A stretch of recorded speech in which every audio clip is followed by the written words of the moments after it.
میرا خیال ہے خواتین زیادہ اسٹیڈ فاسٹ اور زیادہ ہارڈ ورکنگ، زیادہ آنیسٹ اور زیادہ کیپیبل ہیں کوئی بھی کام جو وہ کرنا چاہیں۔ جب ایک بار ہمارے ہاتھ میں کوئی چیز آتی ہے، وہ مریض ایز اے ہول ہوتا ہے، یہ نہیں کہ صرف ہم ایک اپینڈکس یا ایک ٹوٹی ہوئی ٹانگ یا ایک ٹوٹی ہوئی بازو یا ایک پتا نکال رہے ہیں، وہ سارا مریض ایک انسان ہمارے ہاتھوں میں ہوتا ہے، اور ہر دفعہ اتنی ہی جان پہ بنی ہوتی ہے کہ یہ ٹھیک ہو جائے۔ اور میرے والدین سب سے بڑھ کے، ان کو شوق تھا کہ میں FRCS ضرور کروں اگر میرا شوق ہے، اور انہوں نے کبھی لڑکی لڑکے کی تفریق نہیں کی۔ ہم 2 بہنیں 2 بھائی تھے اور ہیں ماشاءاللہ، انہوں نے برابری سے لڑکیوں کو بھی لڑکوں کو بھی تعلیم دی۔ کئی دفعہ مجھے لوگوں نے کہا "You are breaking your head against a wall"، تو میں نے کہا "If my head is strong enough it will break the wall"۔ 30 سال پہلے بریسٹ کینسر کی بات نہیں ہو سکتی تھی ٹیلی ویژن پہ، یہ لفظ ہی ہم استعمال نہیں کر سکتے تھے، لیکن جب میں ڈاکٹر خالدہ عثمانی سے ملی اور ان سے گفتگو کی تو مجھے اندازہ ہوا کہ کتنا امپورٹنٹ اور کتنا ضروری ٹاپک ہے، جس کے بارے میں ہماری خواتین کو پاکستان میں بالکل کوئی معلومات نہیں۔ لیکن آج breast cancer is now a topic and a subject that we are all talking about. The First Lady of Pakistan, Mrs. Samina Ali, has taken this mission forward. But let's listen to what Dr. Khalda Usmani had to say 30 years ago. She was a pioneer in the field of breast cancer. She was an amazing woman who dedicated her life, dedicated her entire professional life to informing women of Pakistan how important it was for them to understand and to also take care of themselves and to fight breast cancer. Dr. Khalda Usmani. Doctor صاحب، ویسے تو بہت سے field مردوں کی domain کہہ لیجیے سمجھے جاتے ہیں، اور انہی میں سے ایک میرے خیال میں سرجری ہے جس کو آپ نے اپنایا، اور پھر عورت کو جس طرح ہم سمجھتے ہیں کہ جی بڑی صنف نازک ہے اور کر نہیں سکے گی اور ہائے اس کو درد ہوگا، اور یہ تو لیکن ڈاکٹر خالدہ عثمانی نے سب کچھ غلط ثابت کر دیا اور ایک ایسی زندگی چنی which was full of stress, full of trauma, full of pain, full of patient suffering. Why? میرا خیال ہے کہ یہ جو لفظ صنف نازک دیا یہ بھی مردوں نے ہی دیا، خود خواتین تو اپنے کو نہیں کہتی۔ میرا خیال ہے خواتین زیادہ اسٹیڈ فاسٹ اور زیادہ ہارڈ ورکنگ، زیادہ آنیسٹ اور زیادہ کیپیبل ہیں کوئی بھی کام جو وہ کرنا چاہیں۔ کسی قسم کی میرے خیال میں اس میں کوئی تفریق نہیں کی جا سکتی۔ کم از کم میں نے اپنی زندگی میں بڑی فل سیٹسفیکشن پائی اس کام میں، اور میرا خیال ہے مجھے دوبارہ بھی کبھی اگر ہمارا ایمان ہوتا کہ زندگی ملتی تو میں پھر بھی سرجن ہی بنتی، کیونکہ اس میں سیٹسفیکشن یہ ہے کہ آپ ایک انجام تک لے آتے ہیں کسی چیز کو۔ تڑپتا ہوا مریض آیا ہے، آپریشن کیا، اگلے دن اٹھ کے بیٹھ گیا، تو سرجری میں تو بہت سیٹسفیکشن ہے، اور اپنے ہاتھوں کا استعمال ہے اس کے اندر۔ آپ کو اپنی میڈیسن کی تعلیم میں کس وقت اندازہ ہوا کہ سرجری ہی آپ کے لیے ایک ایسا پیشہ ہے جو آپ اپنانا چاہیں گے؟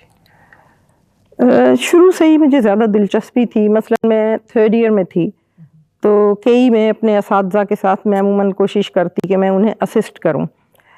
مرحوم سردار علی شیخ صاحب تھے ہمارے ایک استاد، تو وہ مجھے میری اس شوق کو دیکھتے ہوئے کھڑے کر لیا کرتے تھے، اور ایک دفعہ ایک آرٹری فورسپس نیچے گرنے لگا تو ایک نارمل وہ ریئیکشن تھا کہ میں نے اسے اٹھانے کی کوشش کی، انہوں نے میرے ہاتھ پہ دوسرا فورسپس مارا اور کہا کبھی مت پکڑنے کی کوشش کرنا، جو گر جائے سو گر جائے۔ اچھا، انسٹرلائز ظاہر ہے وہ ہو جاتا ہے۔ پھر میری اپینڈیسیکٹمی ہوئی، میری اپنی، تو اس وقت مجھے احساس ہوا کہ میں بڑی شدید بیماری سے گزری، اپینڈکس پھٹ گئی تھی، تو پکا یہ ڈیسائیڈ ہو گیا کہ میں سرجری ہی کروں گی۔ کبھی ایئر ہوسٹس بننے کا، ایکٹریس بننے کا، بیگم صاحب بننے کا نہیں، اس قسم کا کوئی شوق نہیں؟ نہیں، شکر ہے ایسا کوئی بیگم وغیرہ بننے کا شوق نہیں ہوا۔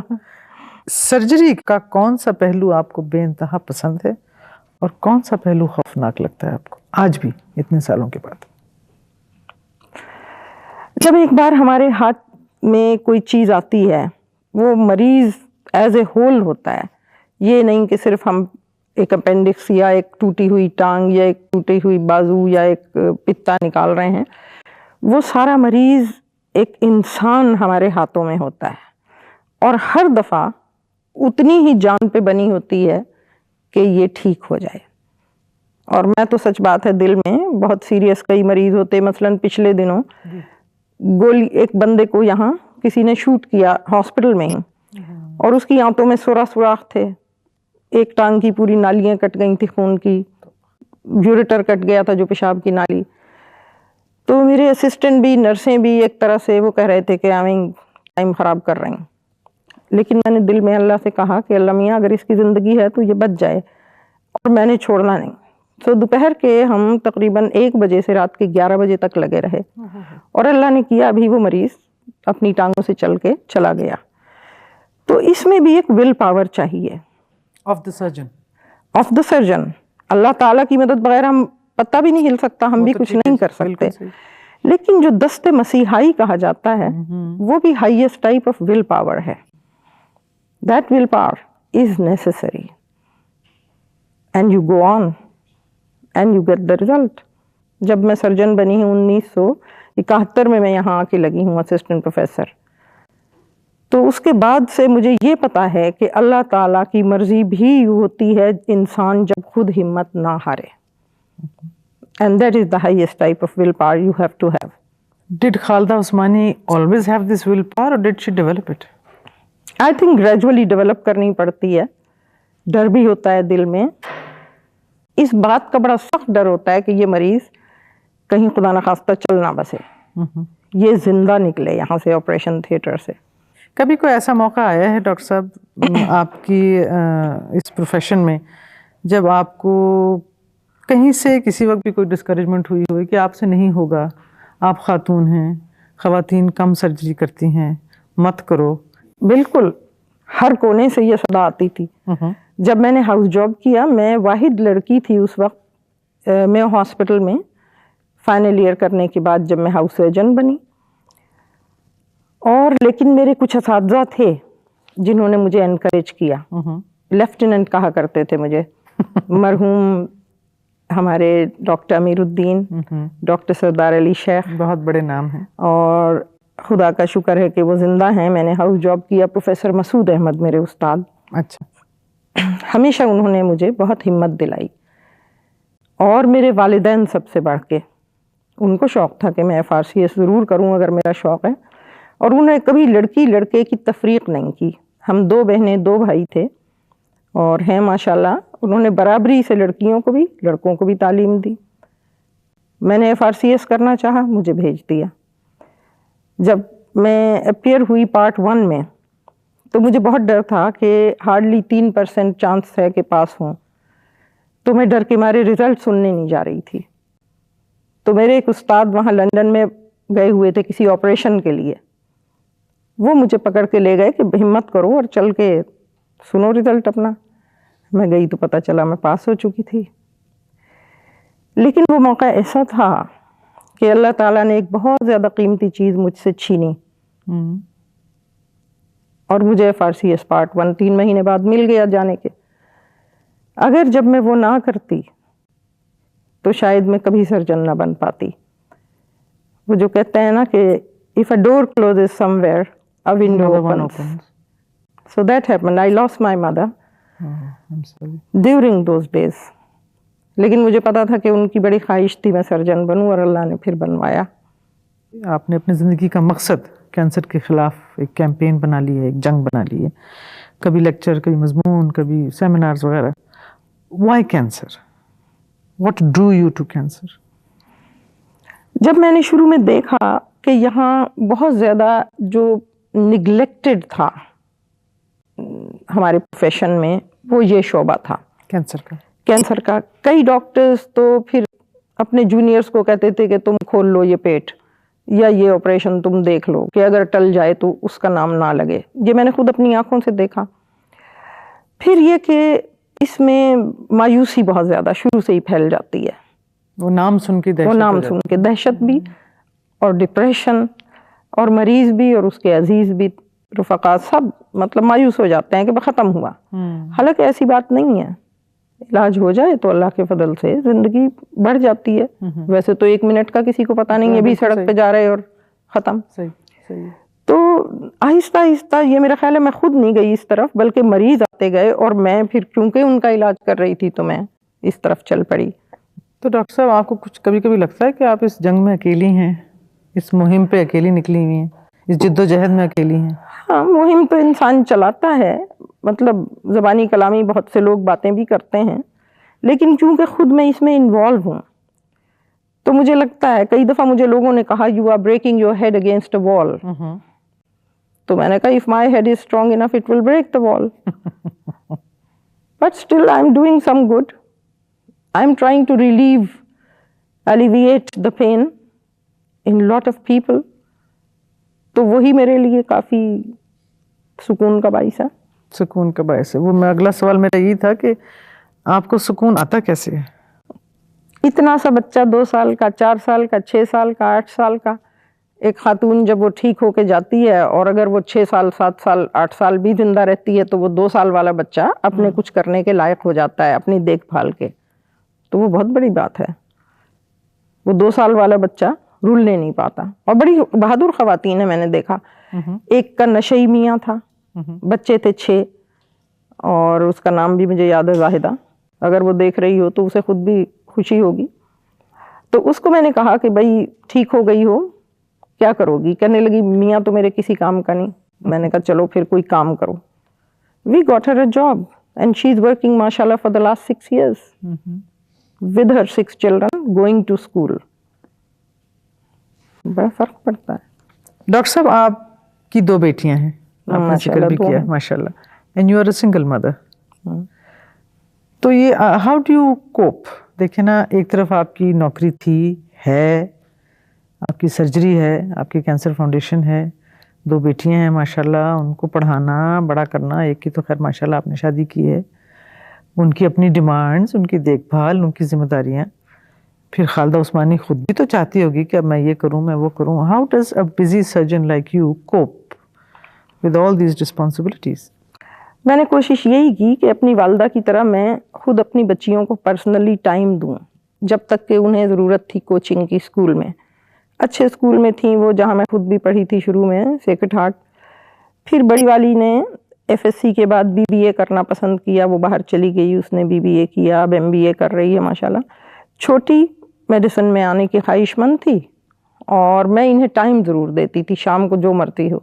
اس لیے میں نے کبھی کلینکوں میں جا کے آپریشن نہیں کیے, کیونکہ ریسرچ کے لیے بھی ٹائم نکالنا, پیپرز بھی لکھنا, صبح کو اپنا ادارہ بھی چلانا, گنگرام میں سرجن کی حیثیت سے, فاطمہ جناح کالج میں پروفیسر آف سرجری کی حیثیت سے, تو ایک انسان اسی حد تک کر سکتا ہے. تو کوشش تو میری یہی ہوئی کہ انہیں توجہ دوں.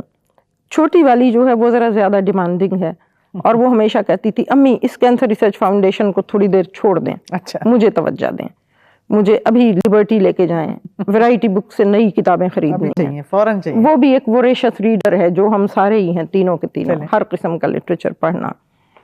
تو پھر اس کے بعد اس کو لگتا ہے کہ جیسے امی کو توجہ کم دے رہی تو وہ فوراً زیادہ ڈیمانڈنگ, تو دونوں بہنیں مل کے پھر میرے خلاف محاذ بھی بنا لیتی تھی.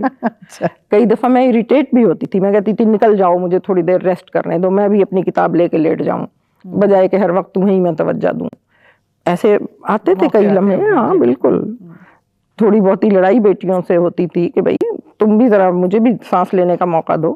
وہ کہتی تھی آپ نے خود اپنے اوپر یہ مسلط کیے ہیں تمام یہ ذمہ داریاں. تو ان دونوں کو کچھ وہ اپنی حسد قسم کا لگتا تھا کئی دفعہ. لیکن اب چھوٹی بیٹی نے جب میڈیکل ابھی اس نے جوائن کیا ہے, 3 مہینے ہوئے, تو اس نے کہا ٹھیک ہے جو آپ کا کام ہے وہ میں خود آگے چلاؤں گی اگر آپ نہیں پورا کر سکی مشن. تو مجھے بڑی خوشی ہوتی. بیٹی کا جملہ آپ نے سب کچھ خود اپنے پر مسلط کیا, is that true? Some of it is self imposed. نہیں, I won't call it self imposed, but I wanted to do it. دنیا میں انسان جو بھی کرتا ہے اپنی خواہش کے مطابق, اگینسٹ ونز وشز, کوئی فورس نہیں ہے جو آپ کو زبردستی کسی طرف لے جا رہی. میرا خیال ہے ہم میں سے جو کوئی بھی جو کچھ کرنا چاہتا ہے اور جس طرح رہنا چاہتا ہے, اسپیشلی میرے جیسا انسان, آپ جیسا انسان, ہم جو چاہ رہے ہیں ہم وہ کر رہے ہیں. تو ان میں یہی شامل ہے کہ اگر میں نے کینسر ریسرچ فاؤنڈیشن بھی چلانا ہے, اور میں نے اپنا گھر بھی چلانا ہے, اور میں نے اپنا سرجری بھی کرنی ہے, اور ریسرچ بھی کرنی ہے, وہ it is entirely according to what I want to do. Nobody has forced me. Surgery is demanding, Dr. Saab, isn't it? It is It's a very demanding No mistress. doubt, no doubt. کئی مواقع ایسے آتے ہیں جب بچے بہت چھوٹے ہیں اور آیا بھی کہیں چلی گئی ہے یا جو رکھ رہی ہے, تو ٹارچر میں انسان اب کیا کریں. ایک آدھ دفعہ ایسا ہوا کہ میں نے اپنی بیٹی کو لپیٹا, سردیوں کا زمانہ, لے جا کے اسے ایک سائڈ روم میں آپریشن تھیٹر کے لٹا دیا ہے, اور خود اندر آپریشن کر رہی ہوں. ہوا ہے, ایسے مواقع آئے ہیں. بڑا مطلب ذہنی کوفت سے گزرنا پڑتا ہے, لیکن شکر ہے کہ وہ سٹیج گزر گئی. لیکن میں لکی رہی کہ مجھے اس قسم کی خواتین ملیں جو اچھی بچوں کی کمپینینز تھیں. میں نے نوکروں پہ نہیں عموماً ڈیپینڈ کیا. اچھے خاندان کی اچھی لڑکی ہیں, companions. They were like sisters to me. I see, who looked after you and helped you. Does Khalda Usmani have a personal life? All this is my personal life. Okay, okay, I was under the impression. What does she like to do? What is she like as a person inside? Usually جو ہم لوگوں کے impressions ہیں کہ surgeon تو جی بڑا سخت آدمی ہوتا ہے, اس کو کاٹنا پیٹنا